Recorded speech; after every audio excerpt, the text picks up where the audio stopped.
and Lord of Lords, I've learned to praise your name. In everything I do, you are my praise. Just like David did in ancient times, he praised your name.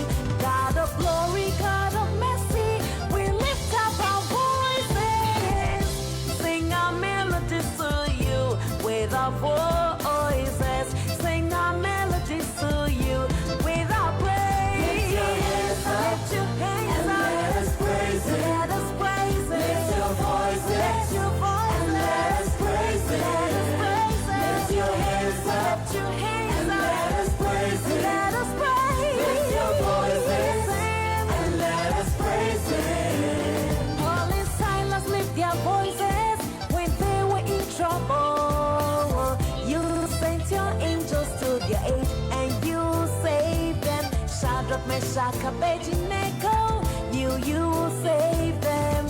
So when we're in trouble, we'll lift up our voices, sing our melodies to you with our voices, sing our melodies to you with our praise. Lift, let us praise Him. Lift your voices. Lift, let us praise Him. Let us praise Him. Lift your hands up. Lift your hands.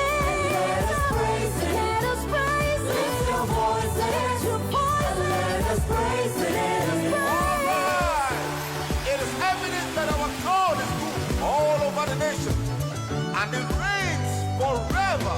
Hallelujah! You reign, you reign, you reign forevermore. You reign, you reign, you reign forevermore. You reign, you reign, you reign forevermore. You reign, you reign, you reign forevermore. Lift your hands up, lift your hands, let us praise Him. Let us praise Him. Lift your voices, lift your voice, let us praise Him. Let us praise Him. Lift your hands up, lift your hands up, let us praise Him. Let us praise Him. Lift your voices and let us praise Him.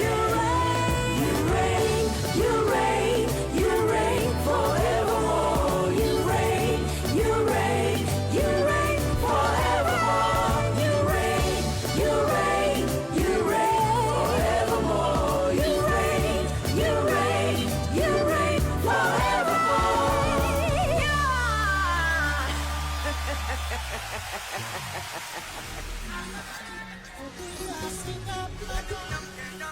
Now,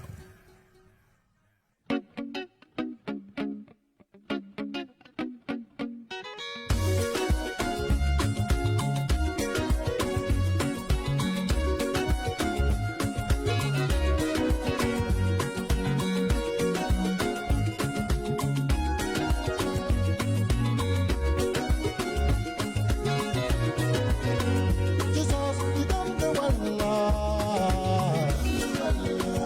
Okay, you don't know what love. Should I come in? You don't know what love. Come in, you don't know what love.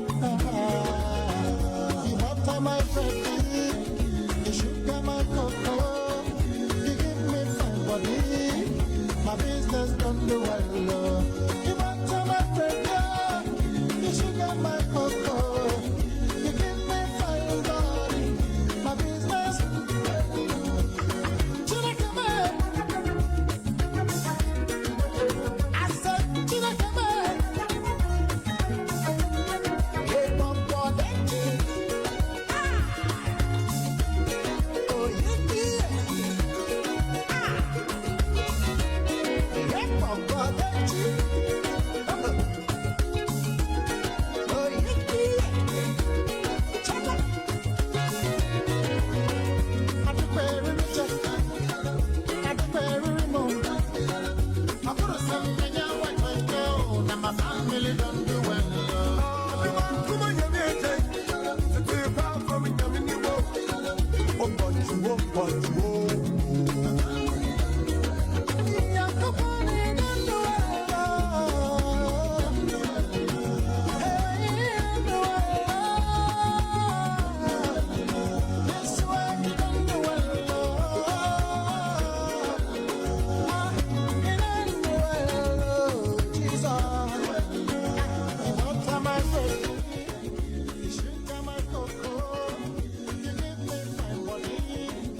my business. You butter my bread, yeah. You sugar my cocoa. You give me fine body, my business.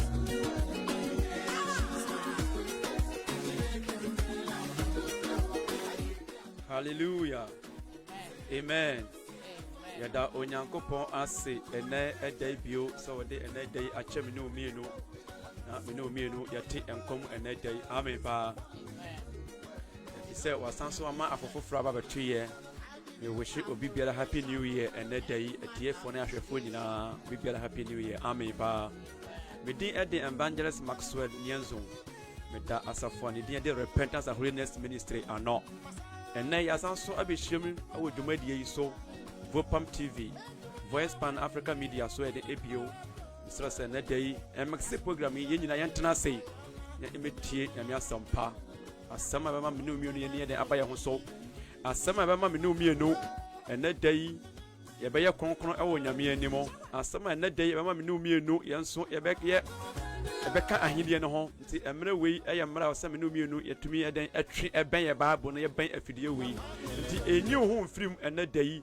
Ma wabasa ene obi bia o focus nyina emre na video yi so na me no mienu ena wiei ye metie nyame asema eye nokre enti emra ye kasai fa wa video na ede eto ho e wo Yesu Kristo Nazareth dinemo amen amen ti samri e babo mpaye ne abehye dwumadi na se e wo Yesu Kristo Nazareth dinemo ye na urade Yesu Kristo ena no pa wiei o maye da wase ohoma brafo ja ajapa Osi ade ye ohuntehunu yankopon okase na wiei wo mai betre okodwom ebeka wasam ma okra neje wasam ma okra enya ne fa hodie wasam abokra ho ban wasam ma okra enya ho fa hodie na wahindie ne mu chefa owura Yesu na dai bi hwe ho konkogu ye so asum ye beto asam owura mane nya ne tief ne wo nya na asam ne yefo mo asam ne metene ye asam ne kai ye na dai be yen tan e won say mo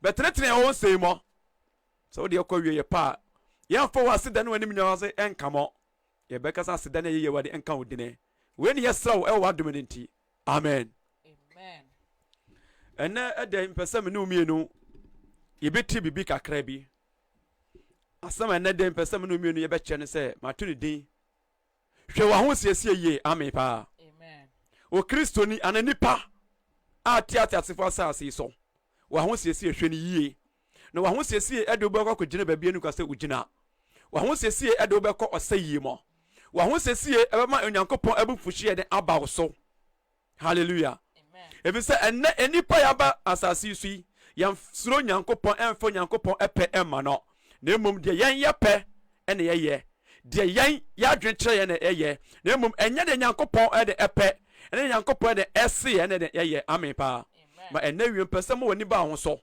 se menua dofo menua ba menua ba ma de wo ye wo ho aweye mre eye ma wana enti wo ni pada sene a wote ho onyame aba otuntum wo se mempa tuntum me a wosam de inku eka me ho na me ye kokko hallelujah enti mpesem bisa wo se onyame na oba otuntum no onim de eye ma wana ene onyame aba odi anya twunwiri atare woni eso wo se wo mpesa nwiri na mom wo di bread be yi na wo di paint mom de apenti wo ho enti mpesa ma wo tie se wo provoke nyankopon ana wo twa nyame se wonim nyansa che no enua defo ma wani mra ho so de wo ye menua Kristo ni hwe wana ma yi aweye mre hallelujah na ene emra ye wo mi obi nka ntre se ahinde na bai sachira wa adwene sesi ho na Yesu de eba hallelujah amen ena Yesu panie bi aba okwa no aye broni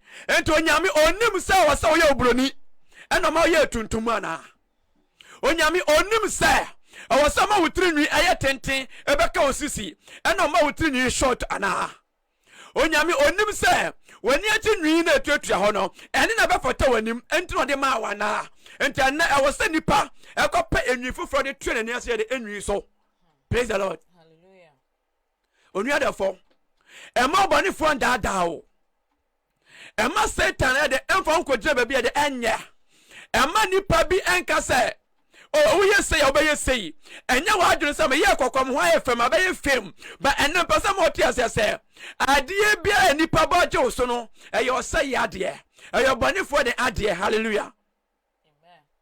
enne hwe ha wa musie den ye nipa ye adress kwadi pia bontene ye hwe ya ho siesie say de esi ekọ ye hwe eniema bia ye de eka ye wedie aye atuade hallelujah Amen. me pesa me kasa ba tenten Yanko Bible mo. Fameko Exodus chapter number 33 verse 36. Nake afide yanko. Exodus chapter 33 verse 3 to 6. Verse 36. Exodus chapter 30 chapter number 33 verse 36. Exodus. Ose ko asase anofusio ne ewo sene so no so. Ose ko asase anofusio ane ewo de esene so no. Na me de merini wo mu nko. Na me de merini wo ewumu de enko. Me nka ho de enko. Efise why your ho basa. Hallelujah. Amen. Why am achiwade e? Enti me nka ho. Amen ba. Amen.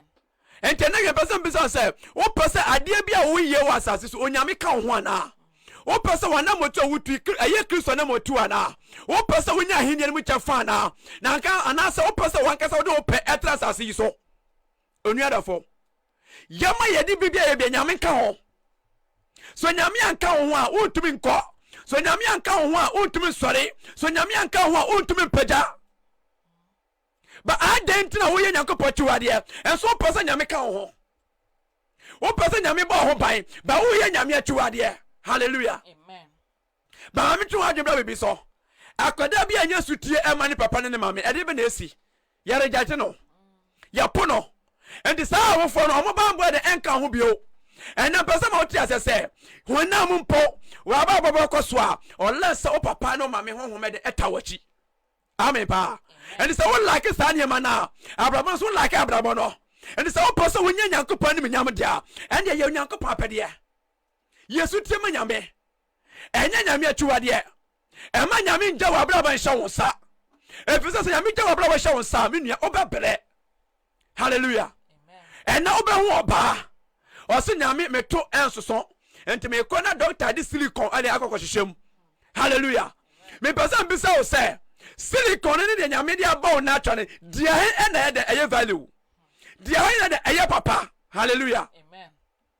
o se manu ayaketoa enti me ko na doctor di pani ale akoko ho ma no o nyame na oba wo na o ni sa ne tare wanim no wo person wo chese onim de eye ma wana.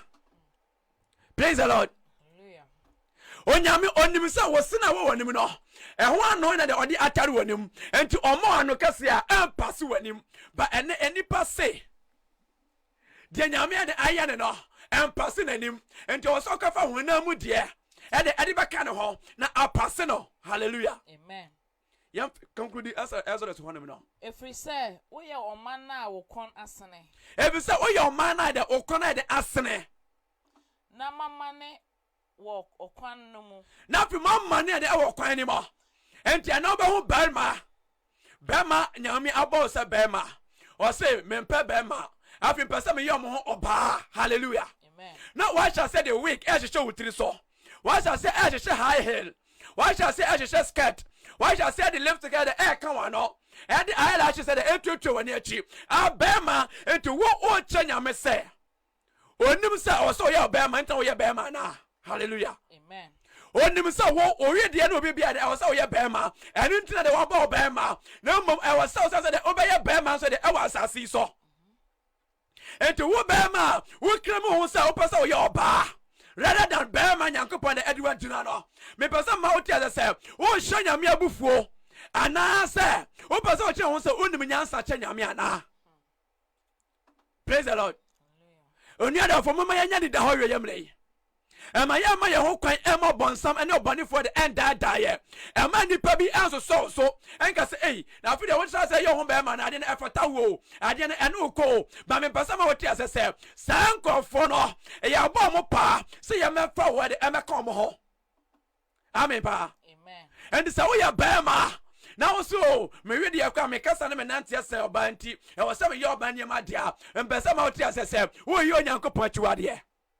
jai enawie frisa te bia ni mo sa woyɛ ɔbaa na wo nso so woyɛ tuntum na wahyɛ se ɛpɔ hwe dia mesi jai na woyɛ Nyankopɔn de atwade enti o se ɛno ntimi nyame mendi manim ɛne mo nkɔ de asase no so bio masan amen pa efi se ebedu mre bi no na afi de Israel fo hu se e wo se yade nsomade hwehwe yasom e wo se yade nsomade hwehwe yehwenem e wo se yade nsomade bebo ya no ba me pesa ma woti ase se onyame na ba oba asase so no so onum se sa nyama no eya anka odi kan ye home ye de ba amen pa because onyame nim se e wo se oba unya nufuo enti moment ye ba wo afi mama ye ma ba no nufuo na de etotwa ho amen pa onim say oba e was say we no shape and moment we from me yema de abano say we shape we kitan dada enya afi na baba fa na de asase so amen pa and oba enya afi 1 year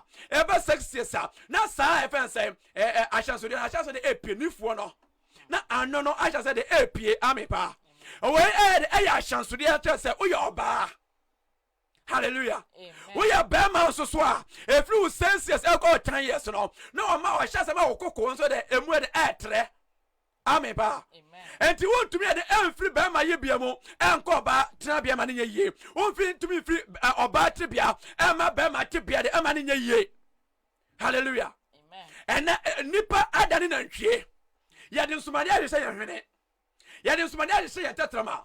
Yede nsumade ebubo ho oba bi na so efi esoro ebesi from ayama efri osoro ede ebesi from ayama na efri manyina ode nsumade ede ahehye ho ba enam pasama wote ho ase se menua ba ma wo ye nyame atwade. Hallelujah. Efri na ko se wo start bi animu a jai na sacha wadwene yiye de efri wasum na nya sa na Nyankopon de epe na nya sa na Nyankopon so de eye wo. Amen pa. Amen. Yeah. So what you asafu mu mo? Na sa wo start bi animo. Na se yanka nchewa. Dwane jo kra. Amen pa. Ebi se eyo Nyankopon de atwade. Praise the Lord. Hallelujah. Enti mami misa se enti wan kasa. Wodi nsomade no ya de show homa no ana se wodi ahehye waso bebrebe ana wo hwene wo tatama so wo anu nyina no wan kasa wodi ahwehwe mo wo sai. Praise the Lord. Hallelujah. One gets one who say what for nipa to biam. Wo kwa de emwa de to biam. But we are nipa enko aboa to biam, bra nipa to biam. E nipa to biam say, wo nipa duane endra ho na nya kronkron Nyankopɔn. Wo nipa duane endra ho na endini ama Kristo. Wo nipa duane esum Kristo bo. Eni ntino obo wo say ne sunu ne saso. Hallelujah. Ada na e provoke Nyankopɔn. Ada na e tre nyame say onim de oyei. Ada na yama nyame de enu no ho ani ma bi o de oye ho. Hallelujah. Amen. But eduru as ande na egu aso dem ensu fa nyame. Praise the Lord. Hallelujah. But me person bisa say sa esu ni bana da wo de beka ho no wa ye afiri ho ana. What ni padua no ho. Ni padua no wa wo horo ho ye. Hallelujah. Amen. Enso ye ni pampo ye wa chiwade. Ya wanyema bia anso yani ya wanyema bia ya mpasa ni pode beka no ho na emprade do ahe ana nyame a chew se ade we mempe e ma mo from sanka yese ne be ye ena o ya be ma wa da no ho oba sika ba wosam wo se nyame na ahira ena mpasa ma wo tibi bia se san hira ne mfi Nyankopɔn eye bonsam na promote enti dwane na je wo kra na ebra bi baba u bewu na wu achi atambo mi so de adawanim mbesa mbisa o se wo abdika mbisa o se me de me ye me wu na in front ambeko. Hallelujah. Amen. Sa ni ma ye hui esi Sodom and Gomorrah no nyame abufu hye de eba wo so na da opasa ase ne de omamo de ewura mo ba yan ye de ye dima bia mama yan na Yesu ase e say Yesu di oba na ebo adwene ntiase so eso dodo anka me no mi no nka we yes da de wufu da mpia asase apai no owuram ba ensa so be hwe adom na de egu asase so nti wo ya na ogu so de ema wo mre ba enem ma pasa wo ti asese emre ene ne a wo ti asemi dwane free sa anya manima. Hallelujah. Amen. Adena wo manyame eden enu ne ho anima be hui ade na wo hye Nyankopon abufuei ade na wo free anyame ensa na abodie mu yi ade na wo free ni party bia mu yi ade na mfede on pesa obeka nipa ho bia mu yi hallelujah amen enwadafo mama yema ye nimre ho se we yemre na emre na de aben owura no oba na oba be yi ni de and so the show adunu mu se me betumi aye de me pe oni padua ni mo na Kristo wa akoma mu a me pesa ma ote se sacha wadune Kristo eni akoma ni mu nko a na mo honam no so de eka ho hallelujah amen and se Kristo wa akoma mu de a eni efi na ekọ wo so de me ndon na shatade na hwese ho mba amen pa. But so far as I was me who I feel some dance on my chat, no. Sana Christos so the Etia. I was a common fita. Now when I'm so the air fita. Now all say when I mean, now person I say, so when I'm not say and the command said the answer already. Because when I'm not command at the end and anti boom. And it's a when I'm not say I command said I say. And it's a what say when I'm no now say command in your media and then person tell say I command and your media bio. Amen pa. Amen. If you said you would be bad, ever ya do man am no de can say no. Praise the Lord. Hallelujah. And if you na kwa mama yan frisa or the first if you ni mo. Na yanya de so Kristo de ani. If you saw body for na near the ate. Oni me nyansa to the sun say. Obeka sa gu asuma. Obeka sa we na we ya nipa babo abaso. When na we ya obenya nipa ni menyam. When na we ya obenya sika. Ba enam pesa oti asesa. Sika eye ba sika ntumi ade nyina. Edi e de eye ba edi mfo nkosi ba bia. Ena woti ase. Ade pa bia chon. Ho me da so ho me fa wumo. E mo jadi afusane a. Enya me pesa ma oti asesa. Ena ne da so dwane eje wo kra nkwa. And then I die so your crown with the eduma. And is that the edu so crown say? A man buhana or mutin up and permuno. A buhana so I am a yellow a dino. Hallelujah. A beer in the chocolate color. A beer in the white say a dinner. But me person out here as I say. And 2 persons and yummy on them sir. Sir, a 3-year and never for chow. And I'm out to the air black. Amen pa. Amen. But person out here as I say.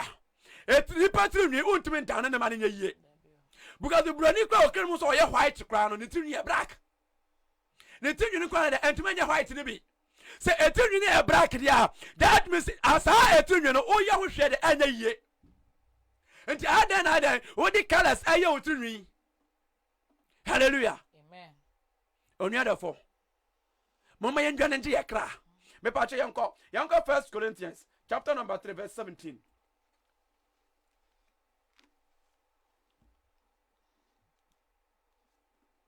1 Corinthians chapter 3 verse 17. Verse 17. Yeah. That's what I say.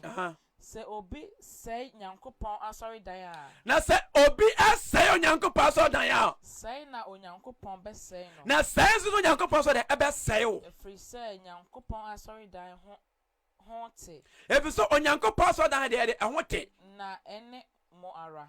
Ene de ene ye ara. Enti asori dan ni padua no. Enti moment a woni nsomade ya. Wodi makeup, wodi wig.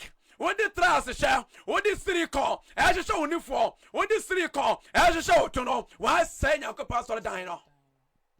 Hallelujah. And I am silicon, so fashion uniform. No one if we change now, so we are barrier. And person out there, say, be said, and the tia 70 years. And Nipa, so person who say Uncle Pond and son, you must see on what ya. So a few 14 years, a best 30 years. Changes are watching you a sign fear way more. Amen, pa. Because a person who who's on a ball war. And into that, you fear the about 2 years fear so. And if you 1 year about 2 years, Obasa. If you 2 years ago, 3 years, Obasa. If you 4 years ago, 5 years, Obasa. Hallelujah. And you Obasa, go 50 years. Amen, pa. And if you 50 years, say, Connor, now if they are stop, no one will be stable. Now if the answer side the ebio. Hallelujah. And the city can say, Menofuna Sanne, and to the city conversion money for no. Me person my obisa will say, Silicon, a best so how many years? A better Afribana. And a city consultant, and this one, Nania, over the foot for the aqua question. Praise the Lord. wotuna woni silicon ehyehyem no se edwuma bi na wonya wo 60 years a obekwa silicon no bekwa so di ahyem ana so obejai. Hallelujah. Me say wontumi eden enim nyansa ncha Nyankopon. Wontumi eden enso Nyankopon so de atwetwe. Enti ena yem pasa ma wote asese me nua ba ma de Onyankopon aye obiara ma wani de enje ho aso dan na ode adua mu no ensai no enya ne fi na mom dinini we fi na ekọ ma woni padua de enso obo. Hallelujah. Amen. Ukwa ye operation ye wo ye surgery wanim bisa me bisa when you 45 years 50 years usu wanim amoa ukwa ye surgery but if 100 years surgery no obayanes obakwa so ya to aso sara se obejai obakwa so wanim surgery na se obejai ana obaya so nti so obewu because we ye ne with the next 5 years abesa amoa and every 5 years bi obakwa ye wanim ana. Hallelujah. Me person be so say silicon o dey show ni from no with the next 5 years no instance be ba obekwa so ade abosa kana na. Praise the Lord. Hallelujah. Me person ma oti asese enso mani o dey abobo waso sa be si from no with the next 5 years no sa tokro no ebu be bai na afi dey na o dey be sa tokro ni wa enu ada fute bibi ye enipa mo na wunyina wonam na ego. Amen pa. Amen. If you do 15 years, ebesu 40 years, one kasa won say ensesa ba wo wediem. Enti mpasa ma woti asese, wedia no jaisa de esitia, jaisa no Nyankopon ye no, wontumi de anya ho hwe. Onwada fo. Mama yen suro bibi. Hallelujah. Amen. Mama yen suro Nyankopon, suro nyame. Ma Onyankopon ye mhwehwe mra wo so suro bone ya dwane firi bone ho ema wiase nya wo de ema wiase de enda dawo na mpesa ma wo ti ase ase ade sa de ade bia wa asase so woni wura no ende asase na wo ti so woni wura ede be badu ni wura so de beba because ede na wo tim na ede na woni wura let us say wo yusu no woni wura isu na wo yusu no woni wura. Hallelujah. And the assassin also united no ewani wura na ni wura so de ebeba maybe so say akonta ban and na go buama sa assassin wura no enu adafo home na wani wura monte na di uma ofusa no ewani wura wa koma na eguso pompe no ewani wura eye owura bi na dan ekura sa koma ni mada so de e pompe but wa ma umra bi ebesi na dai se ena wie sa chewa adwene na did it padua de ene na ma wasore da na de ensi ho yie. Praise the Lord. Hallelujah. Enu adafo menua barema me papa me mame so nyame ahirawo wanya 60 years na wanim na aboabo amoamoa sa wanim na amoamoa no eyafutu ema nchirima and na pasa ma mpelifo na ti asese enum na amoamoa ene ye komu na de ajugo no eyafutu o ema nchirima ne se wo ba obra yie na wo suro nyame a wo so ba yesa na so ma ye ne bi. Hallelujah. Wo so sa ni moamoa na ebi so de eba ba wanim. Praise the Lord. But and the person be say sa animamu amu no ene ekomu na ajugo no wo hu ni sa amre ira na because they twa ni na to agu all because on person benyini. Hallelujah. Amen. Sa de atare ya to se kwa na djuma bia ye sa atare na che ye nhye biem no sa na ni padian so be djuma so de e be che e be nyini. Praise the Lord. Hallelujah. And afi ade ntra wo dwane nyini e afi adai ena wudwenu Nyankopon ensa na body yi afi adai ena wo Nyankopon ensa na body de abaya wotan yi esi de ye donipa ensa na body dan Nyankopon sisi ama doctors for den abaya great dan Nyankopon ye je doctor for the edi because mani me moamoa me kwa doctor de abaya. Hallelujah. Doctor onya Nyankopon. Praise the Lord. Onyankopon onim de aye ema ni padua no ene ntna odi enyini so de abekan abrabo ho ente nipa ye tna ho enkosi awieye wo be fi akola mo no aba mrantie mo no akompanyine mo no akokora mo no akobrewa mo aye 3 steps from akola to abrantie to abawawa to impenyini to akokra to abrewa amen pa Amen. and the san yema miensan we and ni ade ehia I was say yesre nyam say on fa yen twa sa 3 steps no na nipa hu sampa oni nyankopon no wa hira ye hallelujah Amen. ba wo de wo dwane san mienu no de be pese de urumani ade ababa ya na anya yie na ebe de hu nyankopon ni nyam na ebe de hu nyankopon tumi hallelujah Amen. onyame aye wo hwene epie wanim wo se nyame amba wo hwene de aye kase nto pese wo kona nipa shepi no na aye hwea enam pese ma wo tia se wo provoke nyankopon jai de wo ya so akwakoye sa de bia efi na akosa boniface sacha wa dwene na twe ho firi boni mo na sra boniface na wo hwene kronkron ya ene ne trene hallelujah Amen. because pastor kwa man yere akosha ne to and how much more as a member so akosha ne to pastor yere kwa koye surgery how much more as a member so koye surgery on name hallelujah Amen.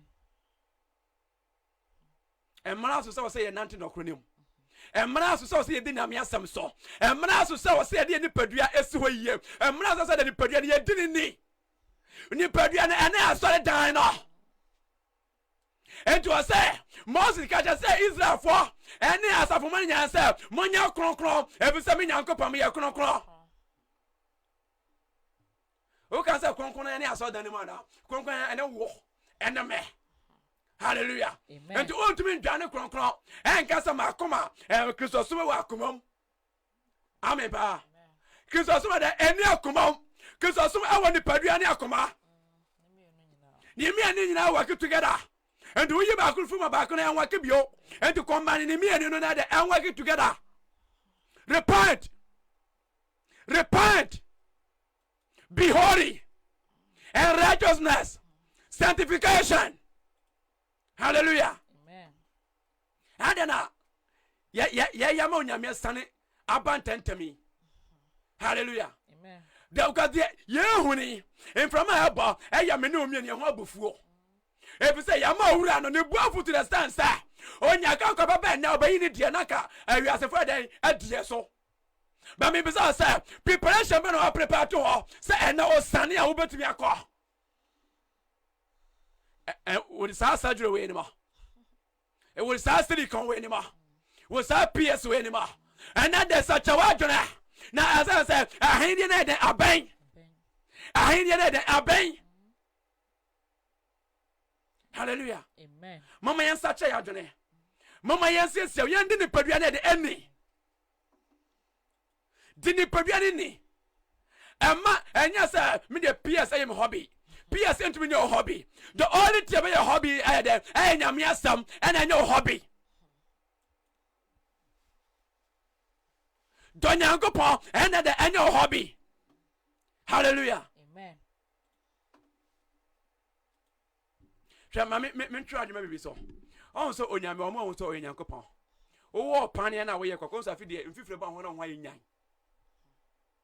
Ubrichi na wa yekoko no. On se mfifire ba ho na eden, untumi njan nipam. Hallelujah. Amen. On se wo so wantumi abrichi. O pasa we yekoko, ba wa abatwe na abatwe entumi abrichi. We aye sign e de ma ho. We aye sign e de ma ho. Wo so abrichi. O chanya nkopon so onim de oye ba wa so ukotodwe anim de antumi ampo e ho na che so ye tuntum e ho na che so anya okala no no e ho na che so nya sane nkopon de eba wo hallelujah Amen. onye da fosa chawa dwene onye da fo efi na ekọ suro nyankopon didi padua na de ani sisi akra de esanso ya metan akra ne se nkwara no maba wo mo Europe no o mesu betro no ma yo mapampam no rasta. What a rubbish. Hallelujah. Amen. What a rubbish. What about Germans and so hot? What about American today? And you in American. One for America. One for Babina Baya. Hallelujah. Amen. And it's a Bermuda Bay. And other one ma on my summutro, no my rasta can take it to go with so nobody say bastard as so. I am telling you, sir, you are possessing demon.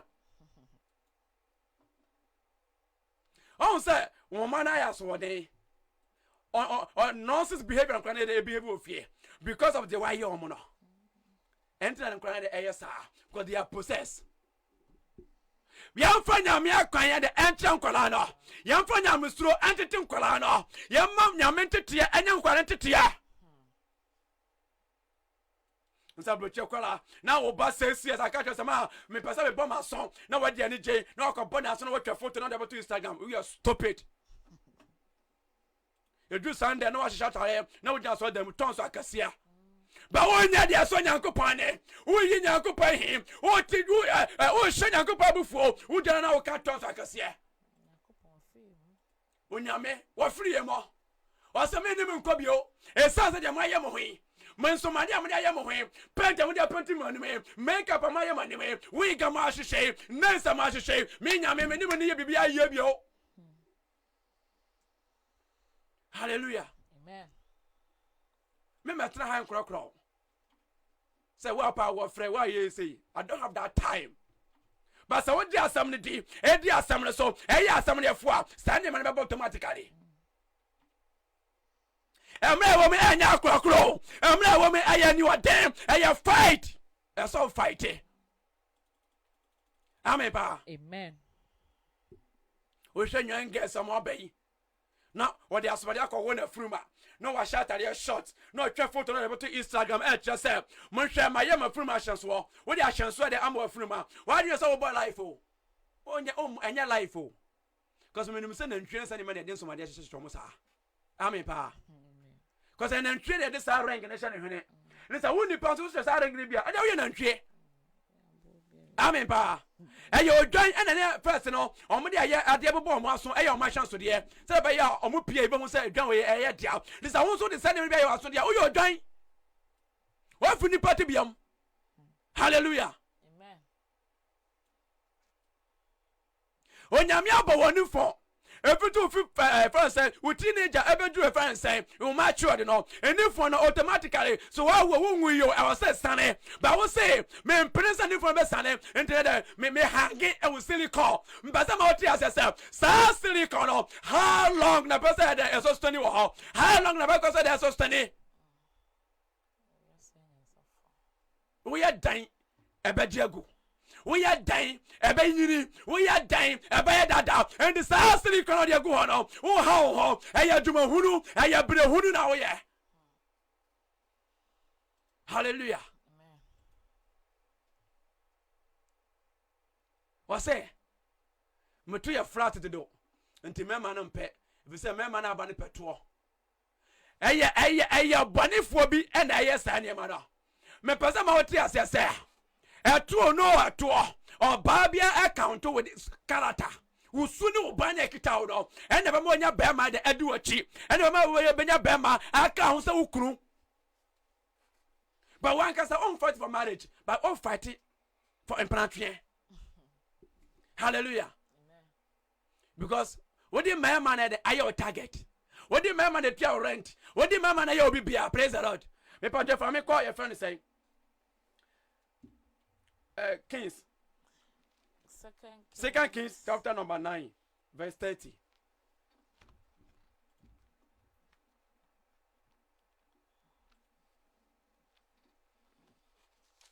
Chapter 9. Yeah, chapter 9 verse 30. Now be who? A friend is saying, Bema, no cobom mesh, they're going to three so. Kwaka was say, I am a brand. Na person person why na this our brand in buy hallelujah every nyame say every bonsam onyame ehwe brand o onyame ehwe de o kra say be ne dia e so na ba wo onyame ankreti brand anto ho na mo e boni for na kreti sa brand na to ho praise the Lord hallelujah and we are bema now say we dey buy shaman tade and ni your brand hey such a word na now the wo free na me akwan ho such a word now we are my hindi na den are that such a word Pachako 2 Kings chapter 9 verse 30 or say uh-huh enna Yehuba Yezreel na yehu baden Yezreel ha na Isabel te no na Isabel de eti ye no okeka na ni ho adubre okeka na ni ho adubre because her you say hey your friend is saying na do dankwa ye ka say papa ya de nyina ye nana your excellency oba Hanover and then there also be akobi and the makeup 2-3 hours no to bathroom no otiboso hallelujah but and na me say in kan no na makeup ka danka ofunu na ka di makeup twi no obi awuo but and na atazefo nyina na apre ofunu property ya ju makeup afre ofunu for ho hallelujah amen ya je dan ofunu na property afunu nsam and na de ba ma atazefo and obi wu ka ye nya makeup ko de akotwi no and the business wo and obi awu so so bela wo ntam hallelujah o ti asusu yo ofunu praise the Lord what you anim sa and very nyina ye wanim and sa gugu wanim and very good and so be praise the Lord and the business how long na go so twi wanim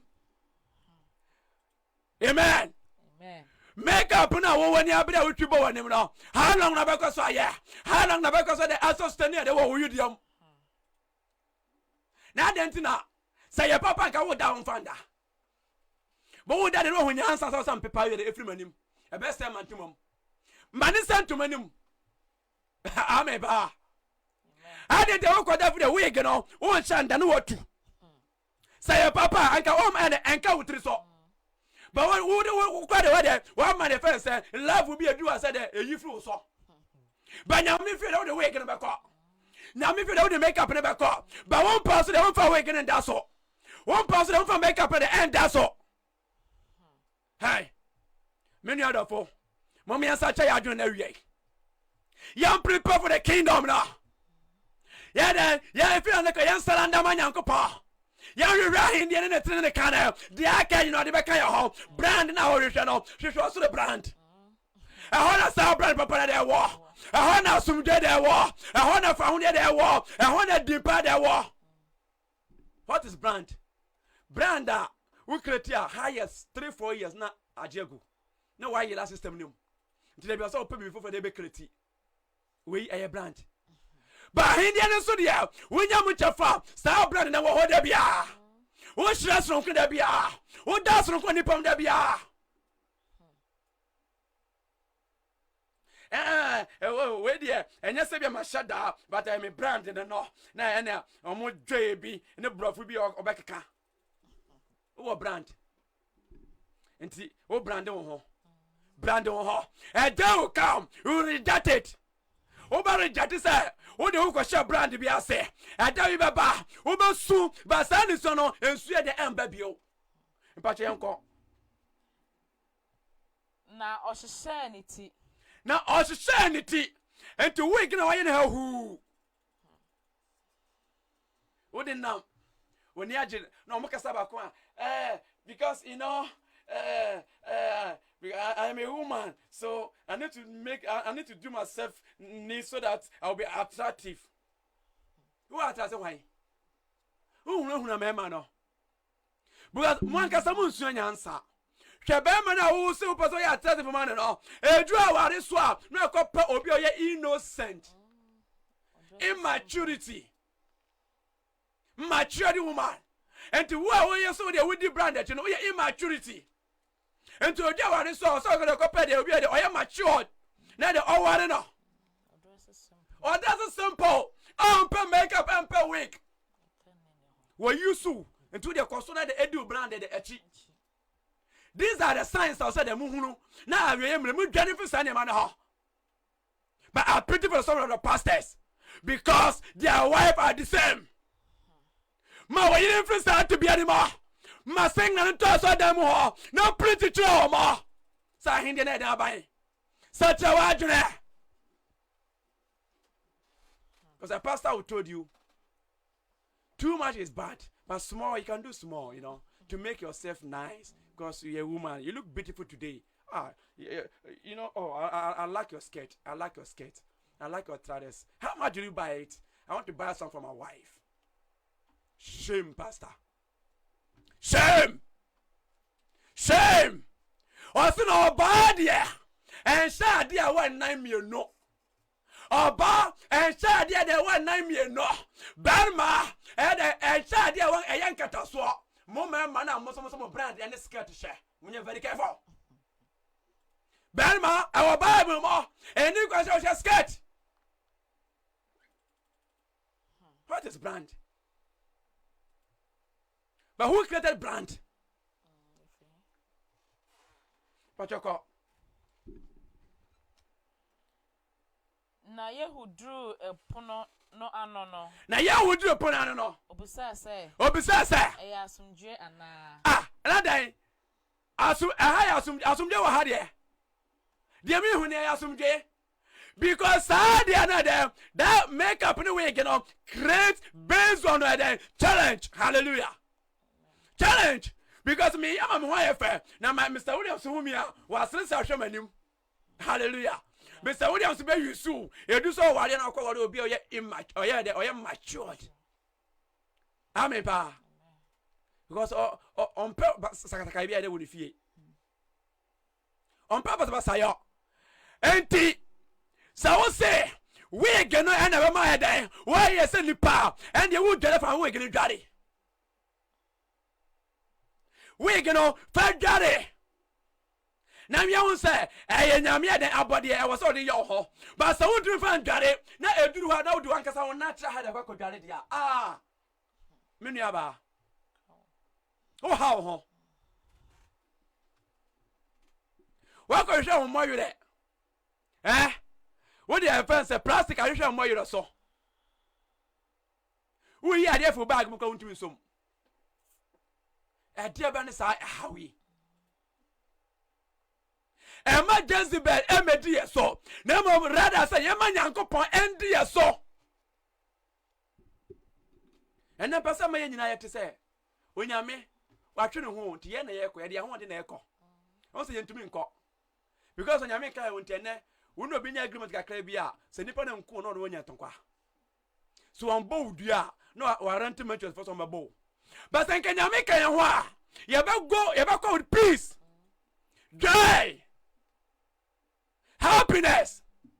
One dream bone de ama wonu abi but say ya ma nyame atwe ne ho afri ho na ye de obone fo achinti. There's no peace. But he can fight to call the peace back. You bet me then, I'll say you be a fresh house from the back of you or but unless sir, you bet in the Pedriani knee. Unless sir, you best a child junior. Unless sir, you bet not to a concrete more. Unless sir, you bet not to a tin more. Unless sir, you bet to your wife bunny more.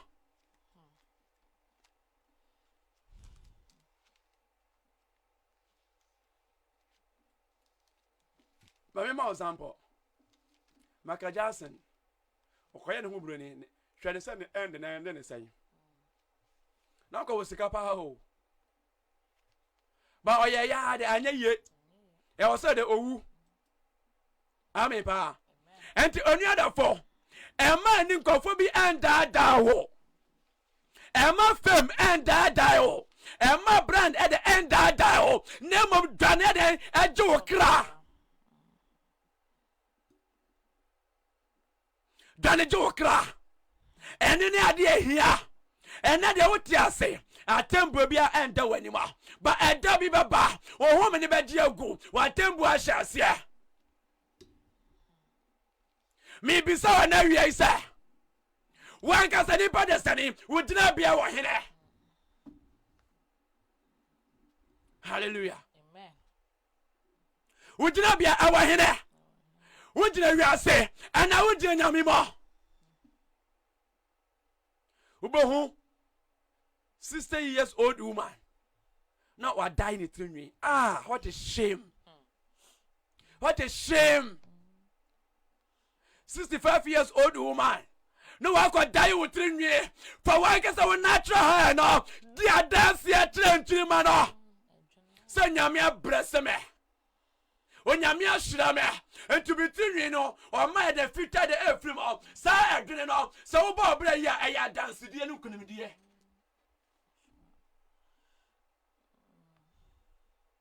Hallelujah. Amen. Yanko Revelation.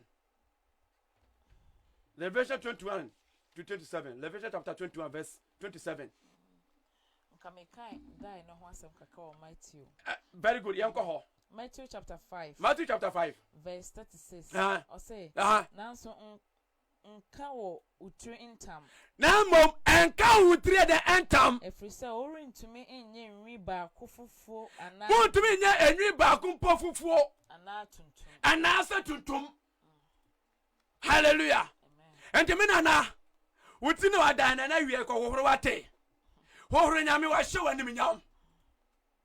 70 years old man, you man a kan jai na emboaw. Na mom adwene na aba wutrim no, e ya dance die. E ma wankasa wo fie na wanya. That make you proud. So onyame wa hira no obo ho ban. Because you are ignorant to the hira ko sika. So obi na sika nyame hira no, but in fear aye hira more than sika. So nyame tumi ye wa dom, wo 70 to 80. Nyame hira bebrebe. Eya ni nyam hye. Na adwene aba wutrima. Na bia bo abadwum. Umpen hira wo na pade but enai wo escape adwene. Because o person on young girls na deda. O person on young boys na deda. Open 25 years boy and now I have a fun until the what die within me 60 years old woman.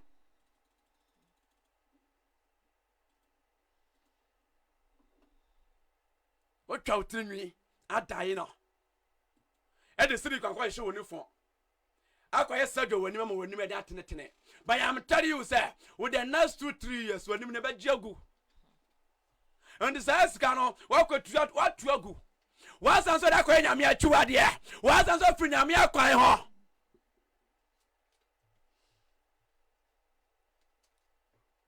And you know, Mamma Yan da ho yemri.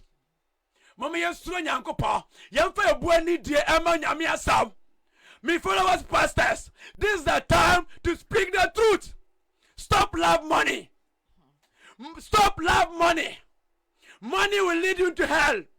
My followers, pastors and prophets, bishops, those so-called bishop and reverend, change your mind.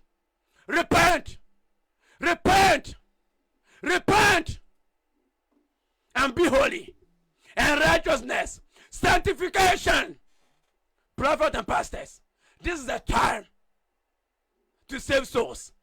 This is the time to protect souls. This is the time to preach about the gospel.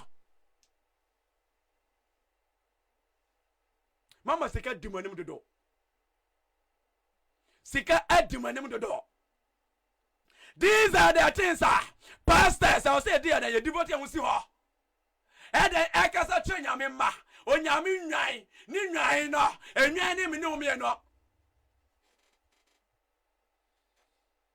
And one in was as to, or Dan Jimmy Pop, because you dined here, Jimmy.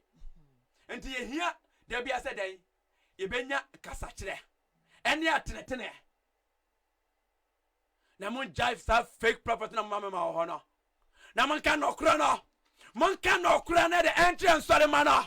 Say, I'm not buying. The kingdom of God is near. My brother, my sister, you just look at the moon. Share you. Obi in country say, I hear the abang. I hear the abang.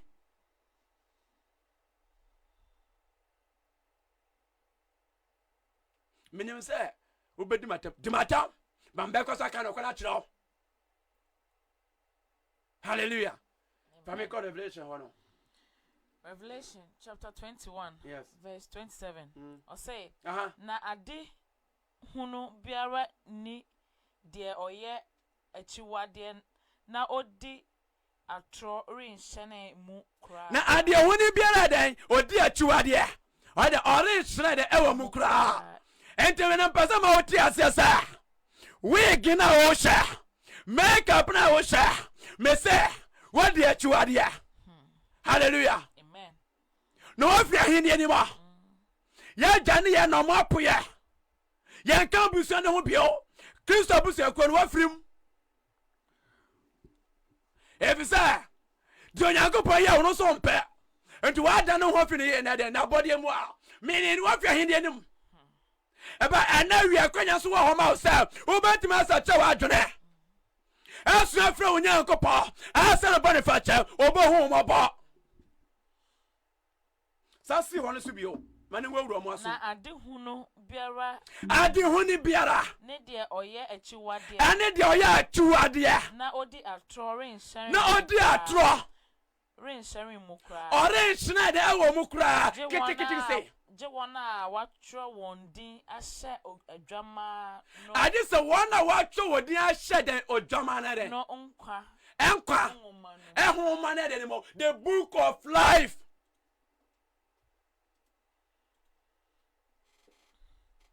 Oya brantie oye gay jai wate oya oba oya lesbian jai eya chuade a oya bema o de atro na o de jija manfo sekadi jai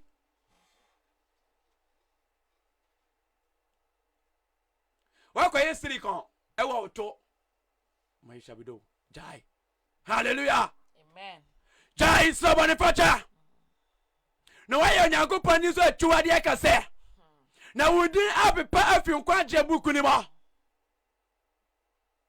hallelujah amen mini Kristo ne mini abema Kristo ne efi na ekoso wo brichi ajai enya brichi no ena be mo nya members the be mo nya members and the truth of the gospel mami ka say me ntro say o members 10 na nyame asem no kra ye adwuma be happy rather than say on buy thousands upon thousands na honam nsem na moka mu di agro hallelujah you happy so one ni pattern no me yesu tiama nyankopon na nyame asem kra je de aye adwuma on say what free ahindi animo what free nyame akan ho enti wan kasa no there's no single miracle quite the echo so as on the said they be the over power rent. But then person what you say the power of the blood of Jesus is still exists. A year duma. So when nanti na kwan so no kro ya, we bo hu sa tumi no. And no bo pastors aba. Obi a blichi. But person what you say, so pastor who blichi, how much more so so on preach. Oh, this is you there. Hallelujah. Because my pastor quite a bridge here. Message your mental on your day. But pastor, we example. A leadership is by example. Be local because we are local. Hallelujah. amen Be simple because we are simple. Nyame or you simple. Or nyachenchena nyankopa. On Frankie can we the anchor kind of hot. Or a natural God. Be natural. Be holy. Be righteousness. Sanctification. Repent and change your ways. Run away from sin. Hallelujah. amen But any person pay. I never kind of been a master called to work. One find out some if you uncle. Oh no, I am what to know him the abaso. And then Pastor what say, baby be any abaso, the abaso, Indiano, the kingdom of God, the eternal life, eternal home, happiest home, home without paying rent, home without paying electricity, home without paying water bill. Ah, hallelujah. amen Or say. Na dan akase fefefe bebre na den edwiriguo amepa Isaiah chapter 5 verse 9 o say dan akase fefefe bebre na den edwiriguo because nipa na den eye gay and lesbian and they also mo jan na den omodwirigu amepa why you bonsam dia people ni ma why they bonsam mo but when Jesus Christ was in mo and now we are such a word na and now we are few akwa no ho na do ni paduani for nipa dia esuosa for the tiase mani padua nya kronkro we are ba be holy we are bema be holy without holiness and righteousness no one will see the kingdom of God. And sanctification Hallelujah. Amen. There is no time. There is no time. This is the time for you today. The hour is now to change your mind, to prepare yourself. The Messiah is coming. Prepare your way. Prepare your way. The Messiah is coming. Change. Change. Run away from sin. How long are you going to be like this? How long are you going to deceive yourself? How long? Oh, my brother, my sister, let us change from today going. Let us repent and be clean and be born again for Christ Jesus. Amen. He crucified because of me and you. He was crucified because of me and you. Change! Hallelujah. Amen. Amen. Amen. Ebon paye. Owura Yesu yada wase. Owura se yamfom so bi we yakase ba wode fa chaye. Owura se yankasa ye wode fa chaye. Na wade ena dai wasem aba o man chan. Owura de ema mo ye ntie mo mo ye asam no yefo. Owura de na mo asam so na gye. Na mo asam so wade na ye ntie ho. Na mo asam so ne mfi ebo ne yemo. Na mo asam ne mfi nipa ne yom. Owura ye din ameka enkonkon ye buku ne ho bi. Owura sa na usanu anim nyama yanso enya obo jafa. Owura se slow and awie. So owura kai ye. We nwa bi akwadi obone fo nsam owura na awie. Na ma asam so na gye. Na ma asam so na kai wo. Na ma asam so na siesie wo. Ye da wase. So what ye ye? Oh, what do you mean? Amen. Amen.